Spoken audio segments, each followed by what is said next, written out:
Saya pernah kerja di sebuah perusahaan yang benar-benar toksik. Padahal saya suka banget sama kerjaan digital kreatif itu.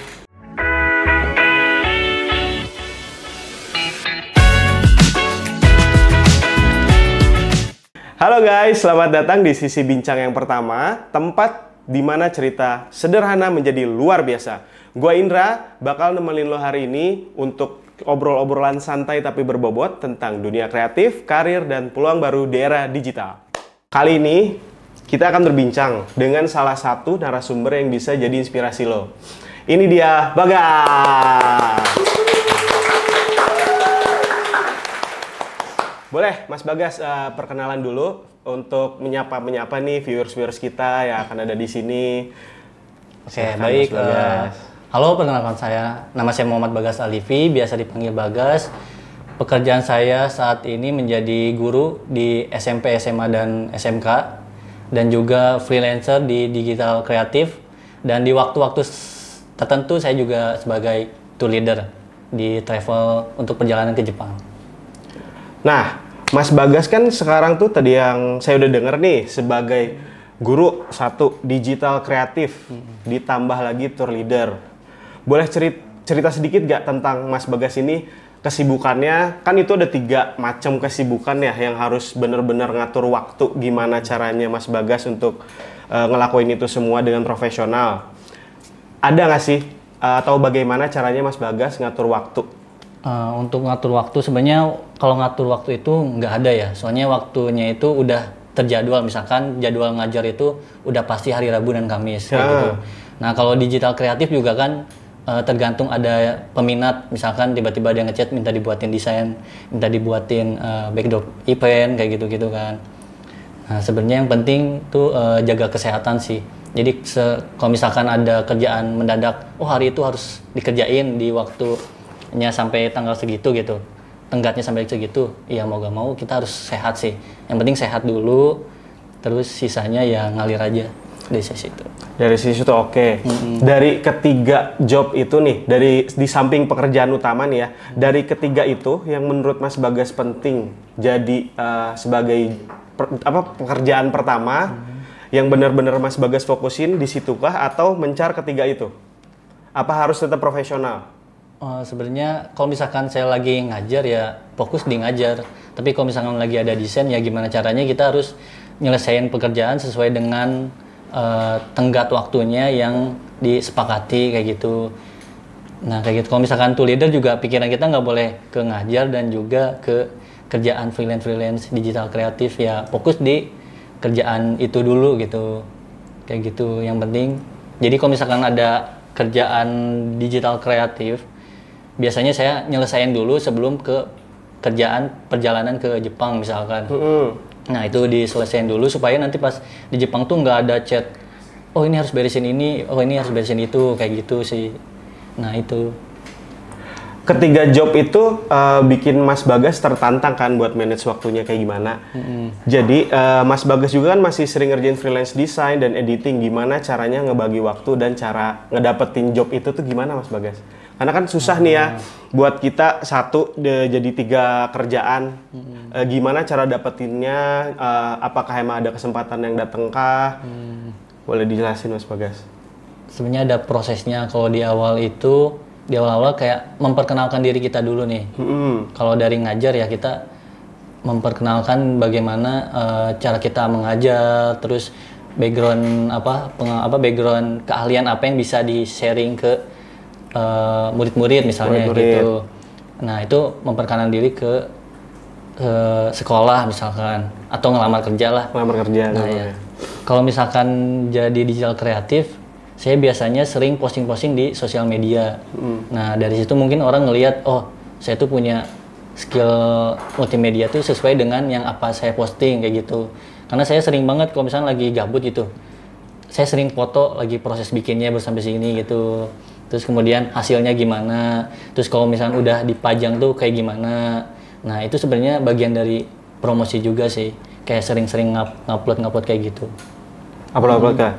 Nah, dari freelancer, guru, sama satu lagi tour leader.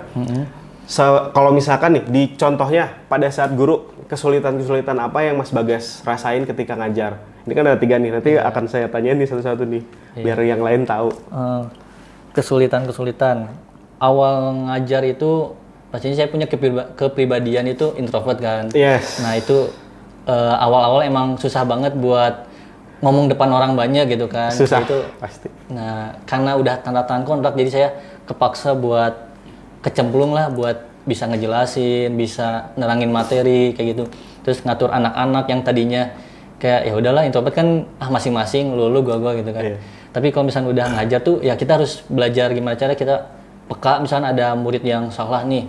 Nah, kita harus peka gitu gimana caranya kita negur kayak gitu. Terus selain itu juga kita harus bisa nyontohin ke mereka gitu.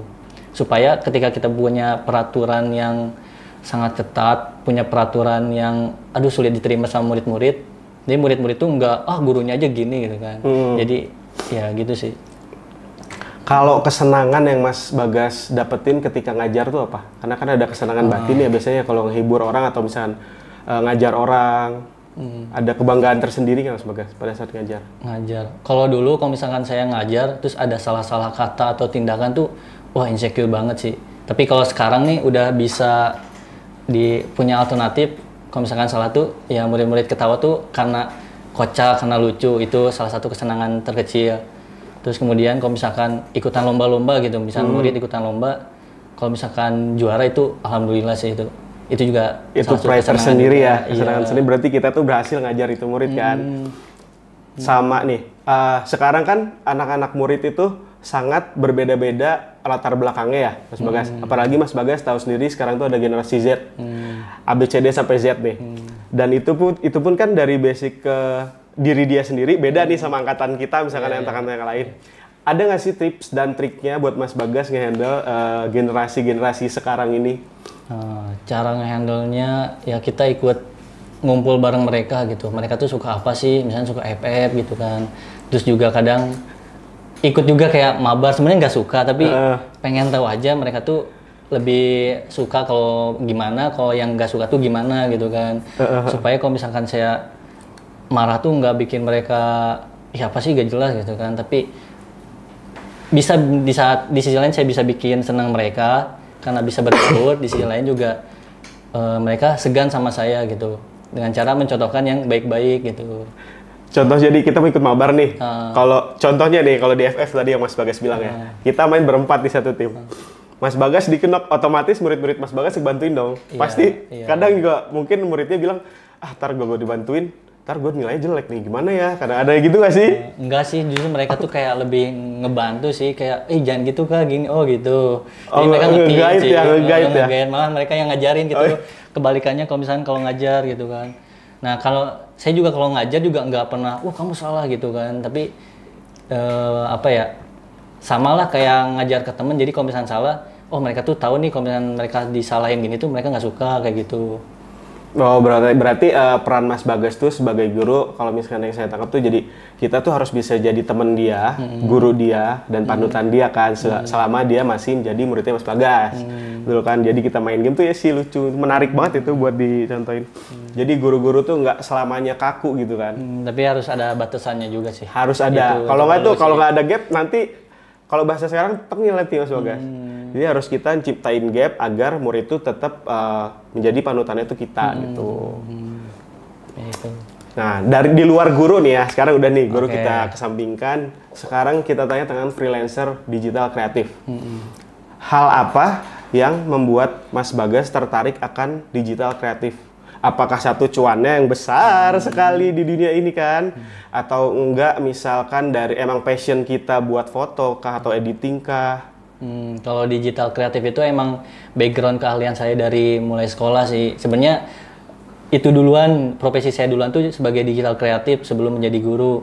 Karena udah punya background, terus udah ngerasain sulit, udah ngerasain senengnya. Jadi kalau ada kerjaan tuh udah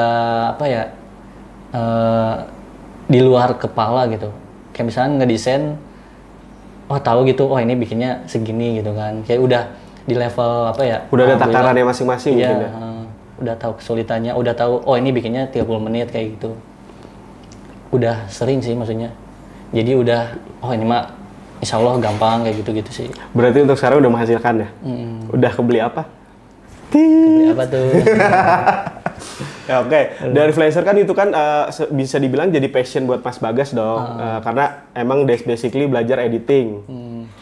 Kalau misalkan kesedihannya atau enggak deadline-nya atau harus dikejar deadline kah? Gimana? Kesedihan jadi digital kreatif editing gitu. Dari kesedihan itu sebenarnya bentar. Saya pernah kerja di sebuah perusahaan yang benar-benar toksik. Padahal saya suka banget sama kerjaan digital kreatif itu. Nah, di situ saya kayak baru lagi bikin tuh udah dibilang ih jelek, ih kayak ya orang lagi bikin gitu kan ya. kayak iya padahal iya gitu orang-orang tuh nggak tahu maksudnya apa padahal baru kenal terus juga nyari baru muka perusahaan tahu atau juga. bikin down atau Cari muka ya biar gak sekarang betah lah nah, kayak gitu-gitu. Itu sih kesedihannya. Tapi sejauh ini memang passion, kalau misalkan kita passion ke hal itu dan kitanya juga selalu rendahin, pasti kita ada cara untuk maju lagi dong. Jadi setelah dari perusahaan yang toksik itu, Mas Bagas berarti langsung keluarkah? Ataukah tetap bertahan sampai di titik mana saya bisa tahan nih akan toksik-toksiknya? Saya selesaiin dulu sampai checkpoint misalkan ya 3 bulan. Standarnya 3 bulan sih, maksudnya sampai menyelesaikan sesuai dengan kontrak. Kemudian ya udah saya cari yang lain. Cari shortcut yang lain ya, kerjaan lain ya. Memang di dunia sekarang itu yang namanya mental health itu ya harus kuat Mas Bagas. Gimana ya kita ngadepin netizen-netizen di luar sana, apalagi kan kalau digital kreatif itu kan kita memposting apa hasil yang kita buat gitu kan. Buat orang lain lihat. Itu tuh penting nggak mental health buat Mas Bagas? Iya, penting banget sih. Kemarin itu sebenarnya dia tuh bukan atasan tapi kayak karyawan setara gitu. Cuman kayak ngapain sih ngurusin kerjaan orang gitu. Ngapain kan? ngurusin kerjaan gua loloh gitu kan, Iya. kasarnya. Cuma ini kayaknya udah agak bener deh, udah nggak baik. Maksudnya saya belum nemuin tempat yang kayak gini gitu kan. Di pertemanan kah, di sekolah kayak gitu baru ini gitu kan. Akhirnya yang ngebuat saya buat nge-push lebih ini lagi sih. Lebih buktiin kalau kita tuh bisa kan. Tapi bagus juga dari kritikan itu bikin gimana caranya sih itu nggak banyak omong lah, nggak ngata-ngatain. Jadi lebih ngebantu juga buat proses perkembangan skill pribadi kayak gitu. Kalau misalkan Mas Bagas udah tahu nih seluk-beluknya digital kreatif, mungkin ada nggak sih motivasi buat penonton-penonton yang ada di kita nih, viewers-viewers kita, buat kalau misalkan ngadepin hal-hal kayak gitu tuh kayak gimana Mas Bagas? Ngadepin. Dulu itu saya pernah nemuin toksik kayak gitu-gitu, gimana ngadepinnya? Motivasi buat penerus kita lah nantinya. Waktu saya tuh follow di sosmed itu motivator kayak gitu tuh. Kayak misalkan Bob Sadino, terus saya lupa. Pokoknya quotes, ada satu quotes yaitu simpan dulu keberdiaanmu, ceritakan nanti setelah engkau sukses. Nah, jadi pokoknya setiap ada kritikan kayak gitu tuh oke, gue bakalan nunjukin, bukan ngebales misalkan desain lu jelek, tapi yaudah diamin aja, kita balas lewat skill yang kita pelajarin buat peningkatan skill yang kita pelajarin buat kedepannya. Itu sih motivasi yang sangat bagus, tepuk tangan saudara-saudara. Jadi buat kalian di luar sana, udah. Jadi buat kalian di luar sana yang mau coba untuk menjadi digital kreatif tuh jangan ngeluh, jangan sebentar-sebentar mental health lah, zaman-zaman sekarang tuh jangan. Contoh Mas Bagas, dia kuat dan dia buktiin sama apa sih namanya tadi teh? Hasilnya dia. Kalau dia tuh pantas untuk dihargai kerjaannya kayak gitu. Tepuk tangan lagi. Nah. Jangan lupa editor ada kesini ya. Mas Bagas udah tadi kan udah selain jadi guru udah. Lalu digital kreatif. Tadi itu kan Mas Bagas sempat nyebutin ya sebagai tour leader nih. Tour leader kan otomatis kita tuh keluar jalan-jalan entahkah domestik atau luar negeri gitu kan. Dari kerjaan tour leader itu nih Mas Bagas, udah berapa negara atau kota di Indonesia yang sudah Mas Bagas datengin? Kalau kerjaan jadi tour leader itu saya milih satu negara aja sih, Jepang aja. Tapi kalau buat perjalanan ke beberapa negara, alhamdulillah udah masuk ke 10 kalau nggak salah ya. 10? Iya, sekitar 10-an. Bisa di-spill ya Mas Bagas? Beberapa negara aja yang Mas Bagas inget gitu kan. Saking banyaknya emang jadi bikin pusing emang. Kalau pertama kali itu ke Thailand. Thailand. Di Thailand itu sebenarnya itu dapat lomba, alhamdulillah dapat lomba. Jadi awalnya tuh itu tahun 2018 ikutan lomba vlog. Vlognya itu tentang Evalup gue banget. Jadi kayak ngepromosiin oli, cara pakainya, terus manfaat dari oli itu tersendiri. Terus alhamdulillah tuh dapat juara. Nah, itu hadiahnya ke Thailand selama seminggu. Nah, itu awal mula. Jalan-jalan tuh Mas Bagas apa ikut travel yang lain? Nah, itu tuh kebetulan lagi temanya itu tentang MotoGP. Jadi kita nonton MotoGP di sana. Itu semua udah difasilitasi kecuali paspor. Dari mulai makan, transport, sama ya pokoknya semua oleh-oleh, uang saku juga gitu kan. Tiket nonton MotoGP kayak gitu. Nah, itu udah ditanggung sama Evalup. Nah, makanya dulu terima kasih banget buat Evalup. Tepuk tangan teman-teman. Semoga bisa masuk ke kita juga ya. Evalup the best. Ya. Nah, dari Thailand itu nih, kan Thailand udah tadi, terus Jepang disebutin, ada lagi nggak Mas Bagas? Dari Jepang. 4 nggak usah semua.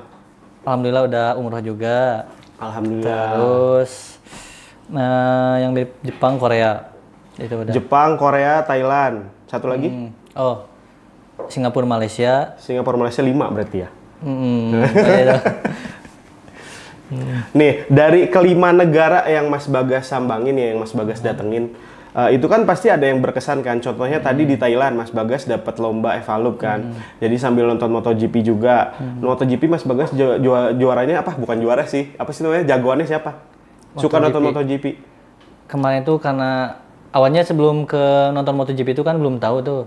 Nah, setelah dari situ Marquez, karena kebetulan dia menang di situ kan. Langsung wah, Marquez banget nih. Iya. Berarti musuhan sama saya Rossi soalnya. 46. Soalnya pas nonton tuh dia menang. Oke, ini jagoan. Jagoan gitu, ya berarti Mark iya. Marquez. Oke. Dari Thailand udah. Terus tadi yang paling berkesan kan di Jepang.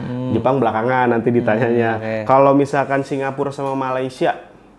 Oke, perbandingan. Perbandingan kalau nggak yang menurut Mas Bagas itu menarik dari kedua negara tersebut tuh apa? Oke, tiap negara tuh punya poin masing-masing nih. Kalau misalkan dari gedung, bangunan, infrastruktur itu pastinya Singapura. Tapi kalau orang-orangnya itu saya lebih suka Malaysia karena sebenarnya lu bukannya lebih suka Pick me banget gak sih? terus orangnya tuh apa ya, kayak pengen diburu-buru, kayak misalnya baru naik bis nih kan, perlu nge-scan dulu kan ini harus gimana, takutnya salah, udah langsung di move baru ngelangkah gitu kan, move abis itu digas gitu kan. Terus kayak mesen gitu kan, mesen kan bingung mau mesen apa, terus ini tuh ada babiannya atau enggak tuh dia tuh minta cepet gitu kan, jadi gak ada akhlak lah. Iya kayak gitu, maksudnya cepet berarti ya? Ya mungkin kita belum terbiasa aja sih sama budaya mereka yang serba cepet. Tapi kalau dibandingin di Jepang itu beda jauh banget. Makanya saya, ke Singapura tuh. Tapi suka sih tempat-tempatnya. Tempat-tempatnya, karena mungkin dilihat dari yang Mas Bagas bilang kan kalau Singapura tuh infrastrukturnya lebih maju ya. Katanya kan negara maju. Ya mungkin dari orang-orangnya juga. Jadi dia pengen cepat-cepat cari duit, cepat-cepat cari apa gitu semuanya pas disambangin kan. Kalau Malaysia? Malaysia ya sama kayak Indonesia. Terus juga di sana kebanyakan waktu ke Malaysia itu kebetulan banyak ketemu orang-orang India kali ya. Jadi di sana tuh lebih senang makan makanan India kayak gitu-gitu. Panipuri dong. Panipuri. Tapi nggak kayak yang di film-film pembuatannya tuh. Ini yang ABCD lah ya, kaum negara gitu lah ya. Pasti lebih hygiene lah Malaysia. Nih, dari Malaysia udah, terus Singapura udah dengan infrastruktur. Berarti tadi terakhir yang benar-benar Mas Bagas excited banget tuh ke Jepang kan ya. Di Jepang tuh gimana Mas Bagas bisa sampai ke Jepang? Apakah dapat lomba lagi kayak tadi Evalup ke Thailand? Itu gimana? Kita kan pengen tahu nih. Saya juga pengen ke Jepang, pengen ketemu Naruto. Oh gitu. Ada di sana. Di sana ada kampungnya. Oh, ada kampung Naruto. Konoha berarti. Iya, itu mirip-mirip banget Konoha, ada patung Hokage. Oke. Terus awal mula ke Jepangnya itu ya sama, itu hadiah lomba juga. Jadi kalau nggak salah tuh bikin lomba foto. Nah, alhamdulillah dapet. Nah, awalnya kalah dulu kan. Dia tuh sering ngadain, cuman awalnya kalah. Nah, habis itu ikutan lagi. dengan effort yang oke, kemarin kurangnya di mana, ngelihat peserta yang menang tuh gimana sih gitu kan, ikutan lagi. Ya alhamdulillah dapat tuh kloter ke 8 kalau nggak salah ya. Kloter 8 terus habis gitu pas pas mau berangkat kan pengumuman tahun 2019. Berangkat harusnya 2020. Kebetulan Covid diundur selama 5 tahun. Kelamaan ya 5 tahun. Iya, makanya terus itu udah seneng banget, udah cerita ke orang tua. Soalnya itu negara impian kan, udah cerita ke orang tua, ke teman-teman gitu kan. Terus teman-teman tuh kayak mana cara ke Jepang gitu kan. Tapi terjadi-jadi gagal meren. Aduh, dari situ sempat down juga kan. Nah, di situ oke, cari cara lain lah buat ke Jepang. Akhirnya saya belajar dikit-dikit budaya tentang Jepang. Terus ngelihat video-video orang ke Jepang tuh gimana sih gitu kan, biar ya biar nggak udik. Terus lihat-lihat terus kan, habis itu belajar budaya. Nah alhamdulillah pas tahun 2024 apa ya, 2024 itu kesempatan berangkat ke sana tuh udah dengan modal bekal yang udah tahu tentang udah Jepang tahu nih ya, kita udah searching dulu, udah riset dulu 5 Jepang tahun gitu kan nih. nungguin. Nah dari situ akhirnya berangkat, kemudian dikasih dapat tiket pesawatnya doang, beda sama yang ke Thailand kemarin kan. Nah itu cuman pesawatnya doang. Nah di situ bebas kita mau kemana aja selama kurang lebih 15 hari. Nah kalau daerah kota-kota gitu alhamdulillah udah tahu lewat dari searching kayak Osaka, Tokyo, Kyoto gitu kan. Cuman ada yang satu kota yang pengen banget ke situ tapi nggak tahu rutenya. Akhirnya saya nyari travel, ikut ke travel selama 5 hari doang gitu kan. Dan di hari terakhir ikut travel. Nah kebetulan travelnya juga kayaknya juga baru sih. Terus kebetulan juga ada bosnya juga ikut travel ke Jepang. Terus nah di situ karena udah cuman ke satu tempat yang tempat itu doang kayak gitu ya? Ya Shirakawago, sisanya kan ada 4 hari tuh. Sisanya ini mah udah pernah gitu kan sebenarnya di 15 hari itu. Gabut gitu kan, akhirnya kayak bantuin ibu-ibu foto, terus kayak bantuin kebetulan di situ ada artis juga kan, Putri Indonesia, dia juara dari Banten, Putri Indonesia. Terus kebetulan dia tuh ngelihat hasil foto, wah dia tuh seneng banget gitu kan. Gitu, senang hasil foto Mas Bagas tuh. Pengen difoto Iya, terus habis itu dia nanya-nanya gitu kan. Itu ngobrolnya di bis, dia tuh kayak nanya-nanya tapi kayak kedengeran semua bis gitu kan. Ya terus habis itu dia seneng, dia posting, dia nanya-nanya, terus bikin story lah saya tuh. Terus tiba-tiba ada yang ngechat pemimpin travel itu kayak nanti Mei sama November berangkat lagi ya, mau gak Cenage? Terus saya chat vlog, mau banget ya gitu kan. Nah di situ udah tuh ngobrol, kenalan, akhirnya tiap ada perjalanan ke Jepang tiap musim atau di musim-musim tertentu atau nggak tahu juga kenapa bisa milih saya jadi tour leader di saat-saat itu gitu kan, diajak sama travel itu. Jadi berawal dari tukang foto menjadilah tour leader. Nah dari situ kadang tuh bisa dibilang kalau rezeki orang kan gak ada yang tahu ya.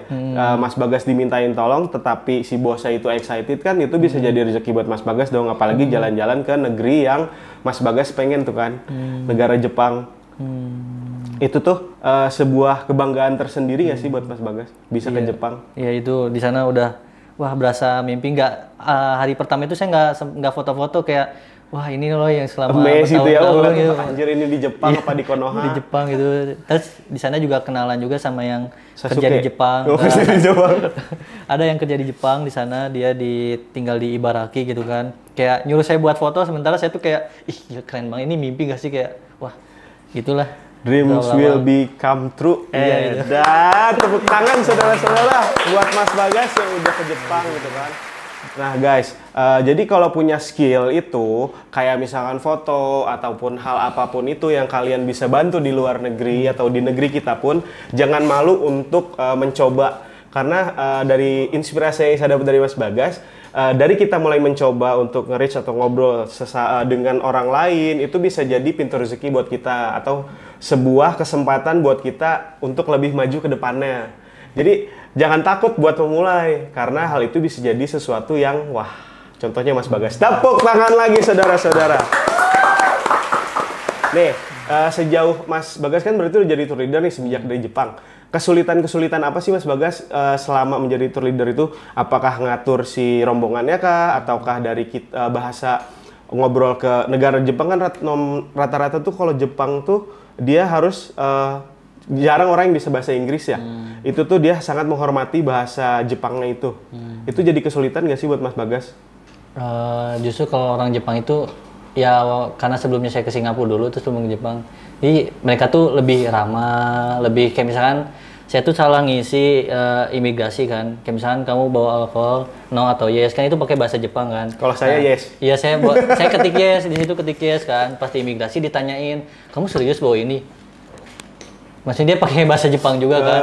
Terus akhirnya dia tuh nunjukin gambar, jadi di Jepang itu kalau ngejelasin itu ada gambar, ada teks gitu, jadi ngerti lah gitu, walaupun mereka pakai bahasa isyarat kayak ini loh alkohol, oh no, oh dia malah ketawa gitu kan, oke saya ganti yes ya, tapi pakai bahasa Jepang, tapi pakai isyarat yang bikin si orang yang ngerti bahasa Jepang tuh paham gitu. Nah itu yang bikin kesulitan, tapi mereka tuh baik-baik sih kalau misalnya kita salah. Masih dibantuin ya sama orang Jepang. Ya emang Jepang tuh terkenal negara yang taat, baik, humble juga sih. Nggak mesti kita datang ke negaranya, ketika tamu Jepang pun datang ke negara kita, itu pasti dia ngehargain habitatnya kita gimana, orang Indonesia tuh gimana, kayak gitu Mas Bagas. Kalau misalkan dari, ini kan Mas Bagas udah sampai ke negara impiannya Mas Bagas nih di Jepang. Ada nggak sih yang satu negara yang sampai sekarang tuh Mas Bagas belum sempat ke sana, tapi pengen banget? Selain Jepang ya, ini kan Jepang jadi pilihan utama nih. Second choice-nya apa sih? Tapi bukan second choice itu ya. Apa tuh? Oke. Pilihan keduanya itu apa? Pilihan kedua. Negara apa yang bener-bener Mas Bagas tuh pengen datengin? Sebenarnya pengen datengin, alhamdulillah baru kemarin tuh Desember umroh, alhamdulillah. Cuman yang belum itu, ini baru sih, nggak pengen banget juga, cuman kayak pengen penasaran, pengen biasa aja gitu. Kayak misalkan Swiss kali ya. Swiss. Satu pikiran. Saya mikirin dari Swiss nih, jawabnya Swiss nih, bener Swiss ternyata. Swiss emang keren banget Mas Bagas. Tapi masalahnya di Jepang tuh udah paket lengkap juga, maksudnya kayak pegunungan salju itu ada juga. Fuji ya? Fuji, tapi ada juga saya juga lupa. Jadi pegunungan, walaupun sekarang nih udah musim mau ke summer, tapi di sana tuh ada salju juga gitu. Di bukit-bukitnya tuh, itu udah kayak Swiss banget gitu. Mas Bagas ngerasain salju gak megang gimana? Iya, hujan-hujanan serut gitu. Iya, dingin banget. Itu kalau misalnya kita nggak pakai sarung tangan gini doang, itu udah merah banget, kayak ibarat kena air panas tuh kayak sakit gitu. Ya? Iya, nggak pakai sarung tangan. Iya, soalnya salju tuh pasti seru sih. Nggak tahu sih, saya juga belum pernah nyobain ya megang salju gimana rasanya. Semoga nanti bisa. Betul ya, teman-teman, tepuk tangan dulu dong. Tadi ada satu kota yang belum saya tanyain dan saya juga excited sebenarnya pengen ke sana. Itu Korea. Iya. Bagaimana Korea di sana Mas Bagas? Lumayan loh itu jauh itu. Tapi lebih jauhan Jepang sih. Cuman Korea itu kebetulan lagi musim gugur. Jadi di sana dinginnya nggak dingin banget sedingin winter. Jadi kalau misalkan siang pakai satu jaket aja aman sih. Satu jaket aman. Tapi tetap dingin ya? Dingin tuh sejuk, lebih ke sejuk lebih sih. Lebih ke sejuk ya? Kayak Bogor after rain ya? Iya benar. Tapi lebih dingin dikit. Terus cuman di sana tuh makanannya sehat-sehat. Jadi rasanya kalau dari segi rasa memang kurang atau mungkin kitanya nggak terbiasa. Tapi itu udah pasti sehat-sehat sih. Iya, karena pemilihan bahan bakunya mungkin benar-benar baik kali ya Korea. Makanannya juga sehat-sehat. Mau ketemu Han Sohee juga tapi belum kesampean ya. Ya nggak Per? Korea, tapi sama sih kayak Jepang. Sama kayak Jepang ya, tapi tetap pilihan hati utama Jepang dan negara yang pengen disambanginnya Swiss ya. Karena Swiss tuh kalau dibilang, kalau Mas Bagas suka foto-foto ya, itu mungkin banyak sih spot foto yang bakal Mas Bagas dapat di Swiss itu kan. Kalau misalkan dibilang tadi kan udah nih kesulitannya udah, terus seru nggak sih jadi tour leader? Nah, itu... Kerja jadi tour leader tuh seru nggak sih? Nah justru itu kemarin karena kecemplung yang pertama kali kecemplung, Nah, saya tuh jadi ketagihan, nah gimana caranya saya bisa bertahan di profesi ini nih, dengan cara saya ikutan sertifikasi kayak gitu-gitu. Nah, Mas Bagas, dari kelima kota, bukan kota, salah, maaf, bukan kota, negara ya Per? Nah, dari kelima negara yang udah Mas Bagas tadi sebutin, ceritain, sedih enggaknya, terus apa sih, bangga enggaknya kita ke sana. Dengar-dengar nih Mas Bagas ya, dengar-dengar dari tim riset kita, ya nggak Per? Jangan dulu tepuk tangan, belum nih. Dengar dari tim riset kita, Mas Bagas juga pernah main film ya. Tepuk tangan tipis-tipis. Nah, boleh ceritain nggak Mas Bagas, film apa yang Mas Bagas mainkan, sebagai peran apa, di negara manakah? Ya kan siapa tahu memang nanti dari luar kan di Jepang jadi Sasuke bisa. Sasuke. Iya. Boleh Mas Bagas dikasihkan. Oke, pengalaman film itu tahun berapa itu lupa, udah lumayan, tahun 2018 kayaknya. Nah itu film awalnya tuh dari lomba kontes gitu, kontes acting sama bikin video horor. Sama kayak ke luar negeri sebelumnya ada lomba dulu gitu kan. Lomba. Ya, nah di situ dipilih 5 finalis, itu lumayan banyak sih, ada ribuan juga. Saya juga nggak punya background acting juga di situ, mungkin karena basic video editing gitu kan, jadi kepilih. Nah dari 5 itu diseleksi lagi di Mall Medland Cilengsi. Oh, Cilengsi. Iya, jadi situ banyak orang, ada artis-artisnya juga. Nah di situ tuh harus acting, actingnya tuh di situ gitu. Kayak misalkan di atas panggung, coba kamu acting ngajak si artis itu balikan gitu. Ibaratnya saya mantannya terus ngajak balikan gitu kan. Nah di situ tuh wah yang itu telah kau buat itu masih ingat banget, disuruh acting di depan orang banyak, sementara saya nggak punya basic acting. Nah tapi di situ alhamdulillah sih kepilih buat syuting film horor, judulnya itu Aku Tahu Kapan Kamu Mati. Bukan gitu ya? Keren, berarti Aku Tahu Kapan Kamu Mati. Peramal Per, bener Per.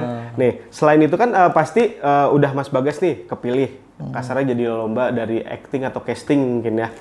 Nah nanti pemain-pemain lawan mainnya Mas Bagas tuh siapa aja yang menurut Mas Bagas? Wah, anjir gue main sama ini nih, artis ini nih. Itu ada Ria Ricis, Natasha Wilona, terus Al Ghazali, terus siapa? Soimah. Bukan Soimah. Ada artis yang lucu-lucu itu. Udah saya lupa lagi. Sebut saja ini, nanti tim editor kita yang edit. Oke. Ya itu. Kerja editor, kerja. Soimah ya. Ini Asri Welas, sorry. Oh, Asri Welas. Iya. Ada artis lainnya. Artis lainnya juga banyak berarti ya.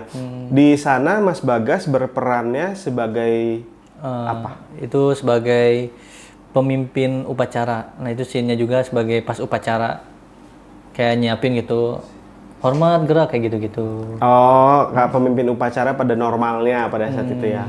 Berarti keren dong, tepuk tangan dulu nih. Nih satu ya, satu nih Per. Udah jadi guru, udah jadi digital, kreatif, freelancer. Ketiga jadi tour leader yang bisa keliling dunia. Keempat gongnya udah jadi aktor yang semoga nanti dibukakan rezekinya kembali. Betul. Tepuk tangan tipis-tipis.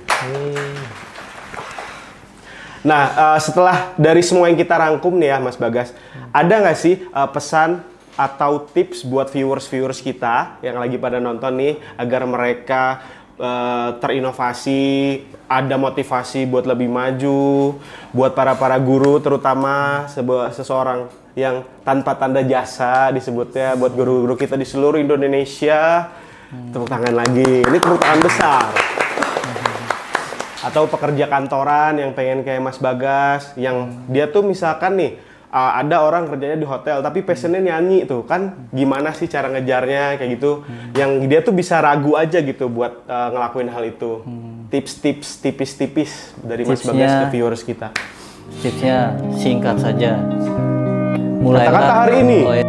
Tak perlu tunggu hebat untuk memulai, tapi mulailah untuk menjadi lebih hebat. Guys, kata siapa? Jadi guru itu kerjaannya gitu-gitu aja, cuma ngajar. Contohnya Mas Bagas, dia bisa jadi digital kreatif, jadi artis, amin, jadi tour leader, bisa keliling dunia. Jadi buat hal-hal yang nggak mustahil itu menjadi nyata, jangan cuma diem aja, jadi gerak. Kesempatan itu pun nggak datang dari cuman kita diem aja, tapi dari orang lain pun ada. Asal kalian tuh nggak berhenti buat exposure diri kita tuh maunya kemana, passion kita maunya kemana. Jangan malu untuk nolongin orang, sama terus ngembangin skill yang kita punya agar pintu rezeki atau passion kita, keinginan kita semua tercapai. Boleh tepuk tangan sekali lagi buat Mas Bagas. Nah, Mas Bagas, terakhir nih yang mau saya sampaikan buat para viewers kita, biar pada tahu aktivitasnya Mas Bagas nih, boleh di-share sosial medianya ke penonton-penonton kita yang ada di sini. Oke, buat sosial media saya yang aktif itu ada Instagram, yaitu @bagasalivi, dan juga YouTube, Saung Karya Official. Itu aja sih. Sebelumnya dari semua yang cerita sudah kita rangkum, terima kasih banyak Mas Bagas sudah mampir. Untuk semua viewers, sampai jumpa di sisi bincang selanjutnya. Jangan lupa like, share, dan subscribe untuk lebih tahu kegiatan kita dan cerita-cerita seru dari channel Sisi Kreatif. Tepuk tangan.